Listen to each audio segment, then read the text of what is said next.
Hello everyone, আসসালামু আলাইকুম। Blogging with Rowshan থেকে বলছি আমি রওশন আরা। আজ আমরা যাচ্ছি বই মেলায়। আসলে বই মেলা যেদিন শেষ হয়েছে ঠিক তার আগের দিন আমরা গিয়েছিলাম। এর পরপরই কিন্তু শুরু হয়ে গেছে রোজা। সো এই ভিডিওটি আমি আপলোড করতে অনেক বেশি লেট করে ফেলেছি, সেই জন্যে আন্তরিকভাবে দুঃখিত। তো যাই হোক, আমি এসেছি বই মেলায় আজ ধানমন্ডি ২৭ নাম্বার থেকে একটা সিএনজি করে। আপনারা চাইলে কিন্তু ঢাকার যে কোনো প্রান্ত থেকেই চলে আসতে পারেন, সহজেই আসবেন। শাহবাগের থেকে একদম কাছেই হচ্ছে বইমেলা। তো আমরা সিএনজি করে এসে নামলাম এই রাজু ভাস্কর্যের সামনে। রাজু ভাস্কর্যের ঠিক পাশেই একটা গেট আছে বইমেলায় ঢোকার। আরেকটা গেট হচ্ছে একদম সোজা, সরাসরি গেলে বেশ কিছু দূর গিয়েই হচ্ছে আরেকটা গেট। সো আমরা রাজু ভাস্কর্যের পাশের গেটে না গিয়ে একটু সামনে হাঁটলাম, কেননা সামান্তা সিজা কিছুটা হাঁটতে চাইলো মেট্রো রেলের ঠিক নিচের এই যে রাস্তাটা দিয়ে। অনেকেই হাঁটছে আর রাস্তাটা কিন্তু একদমই খালি, এখানে কোনো রিক্সা বা অন্য কিছুকেই যেতে দেওয়া হচ্ছে না, যেহেতু বইমেলায় অনেক দর্শনার্থী আসবেন। সো আমরা এটার নিচে দিয়েই হেঁটে একদম চলে এলাম এই যে বইমেলার গেটে। আজ আসলে বইমেলা আসা হয়েছে একটা কারণে, সামান্তা ওর হচ্ছে যত ফ্রেন্ড আছে সবাই আসবে বইমেলায়, ওদের সাথে আসতে চেয়েছে। দেন আমি ওকে একলা দেইনি, ওরা আসছে মেট্রো রেলে করেই। অলরেডি ওরা পৌঁছেও গেছে, আমরাও পৌঁছে গেছি। তো আমরা ভেতরে ঢুকে হচ্ছে ওদের সাথে মিট করব। আজকে আসার উদ্দেশ্য হলো এইটাই, যে সামান্তার উদ্দেশ্যে।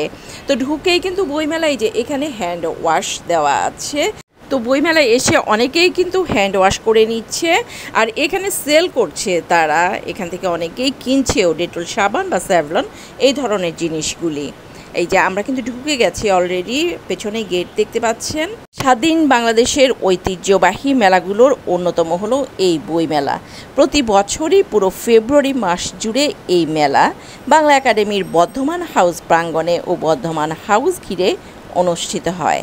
এখানে কিন্তু একটা বিশাল বড় শিশু চত্বর আছে, তো আমরা শিশু চত্বরে ঢুকে গেলাম। এখানে শিশুদের যত বই আছে বা শিশুদের যা কিছু আছে যাবতীয় পেন্সিল খাতা এখানে কিন্তু সব সেল করা হচ্ছে। দেখতেই পাচ্ছেন বিশাল বড় একটা এরিয়া নিয়ে কিন্তু এখানে শিশু চত্বর বানানো হয়েছে। শুধু অন্যান্য স্টলেও শিশুদের বই পাওয়া যায়, বাট এটা স্পেশালি শিশুদের নাম করে এই চত্বরটা বানানো। এখানে চমৎকার এই যে শিমুল ফুল ধরেছে। সামান্তা সিজা কিন্তু শিমুল ফুল কখনো দেখেনি, তো আমি ওদেরকে এই শিমুল ফুলগুলি দেখাচ্ছি এবং চিনিয়ে দিচ্ছি। যেহেতু এখন শিমুল ফুলের সিজন চলছে, পুরো গাছ কিন্তু লাল হয়ে আছে। আর এই যে এই পুরো চত্বর কিন্তু শিশুদের যে স্টলগুলি বানানো হয়েছে, কালারফুল করা হয়েছে, এগুলিতে মানে বাচ্চাদের আকর্ষণ করার যত যা আছে সব কিছুই এই শিশু চত্বরের ভিতরে কিডস আইটেমগুলোতে বানানো হয়েছে।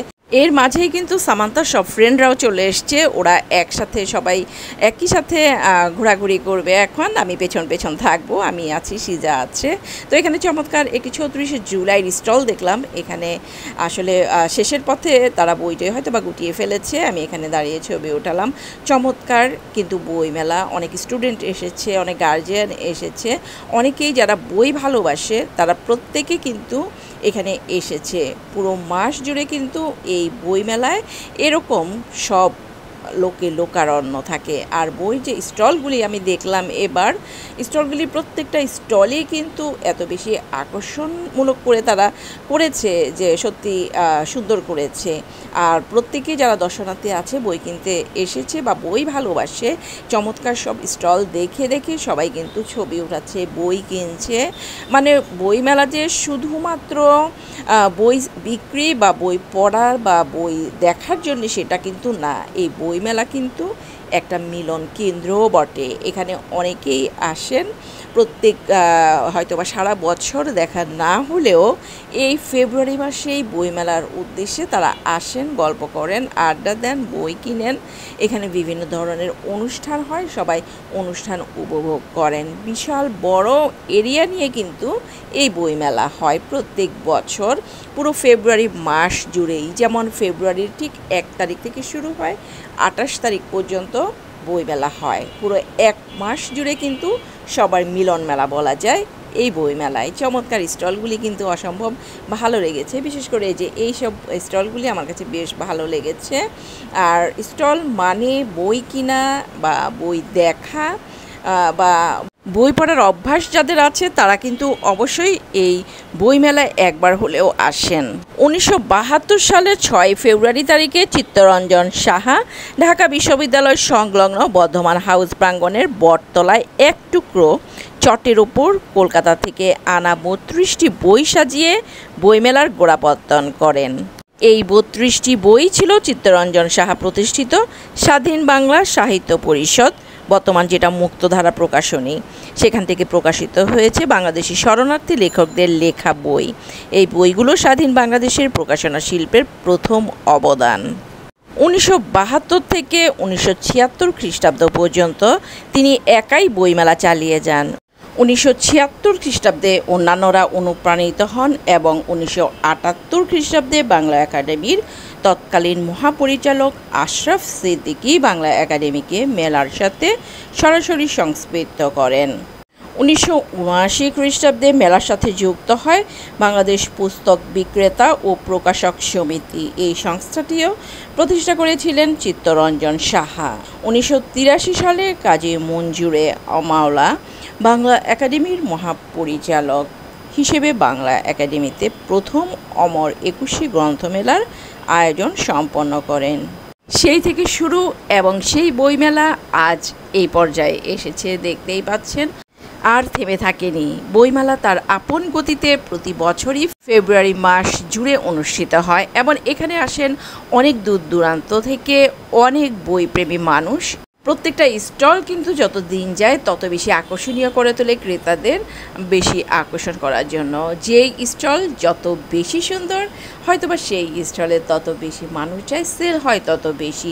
এখানে কিন্তু একটা পুকুর আছে, সেই পুকুরের কাছে অনেকেই বসে থেকে ছবি ওঠান বা ক্লান্ত বিকেল ক্লান্ত দুপুরবেলা পার করে দেন। বিশাল বড় কিন্তু এখানে বসে থাকতে বা এখানে ছবি উঠাতে কিন্তু অনেকেই পছন্দ করেন।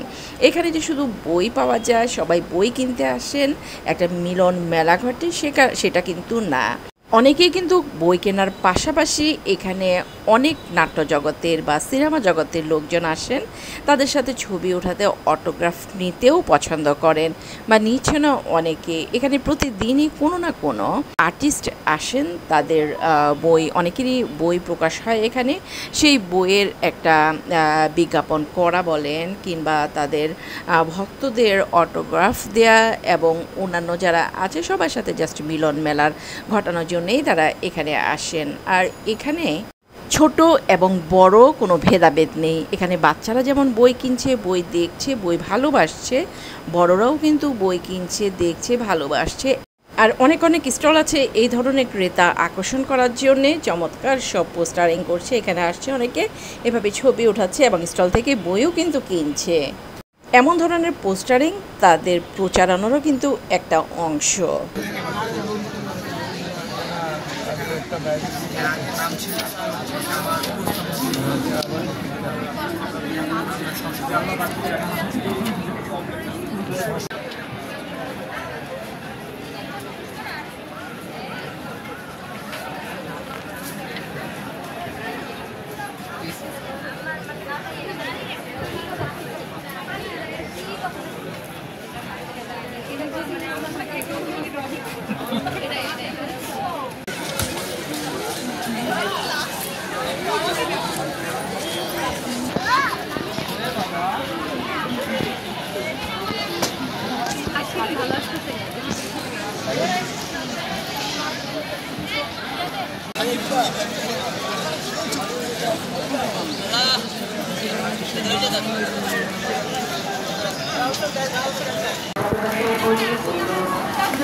বই কেনার পাশাপাশি এখানে কিন্তু বিশাল একটা এরিয়া নিয়ে আছে খাবার স্টল।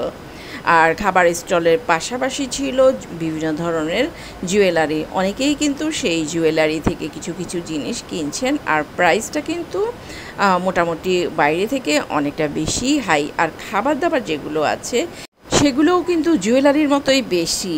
এখানে চটপটি ফুচকার পাশাপাশি আছে বিরিয়ানি থেকে শুরু করে পোলাও, বিরিয়ানি, তেহারি, মোটামুটি যত ধরনের খাবার আছে, কাবাব আইটেম আছে, চিকেন আইটেম আছে, আইসক্রিম আছে, চিপস আছে, জুস আছে, মোটামুটি সব ধরনের খাবারই কিন্তু এখানে আছে। তো সবাই ভালো থাকবেন, আল্লাহ হাফেজ।